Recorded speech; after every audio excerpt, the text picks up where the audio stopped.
जय जगन्नाथ सांग मैंने मोर फास्ट ब्लॉग को स्वागत जनाऊँगी। आज मत मटन खाइबा को इच्छा हो मो मो सासू माँ को कहूँ मामा मत मटन खाइबा को इच्छा हो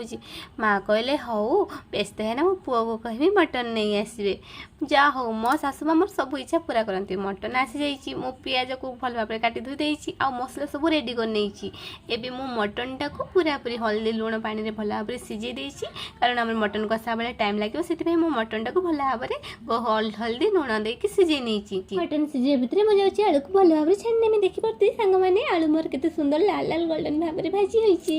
एबे मु से आलू भजा तेल रे गोटा मसला पियाज तेजपत्र को भल भाव में भाजी नहीं मोर गोल्डन हो जाइए। एबे मु अदा रसुण जीरा कंचा लंकार पेस्ट दे मसला को भल भाव में कषि नहीं सीझा मटन को से कषा मसला कषि जमी मटन बास्ना कुआड़े बाहर पलैज मोर मटन भल भाव सीझे ग्रेवी अल्प टिके पानी देती मो सासुमा मोर सब इच्छा पूरण कर सुंदरी सासुमा धन्यवाद।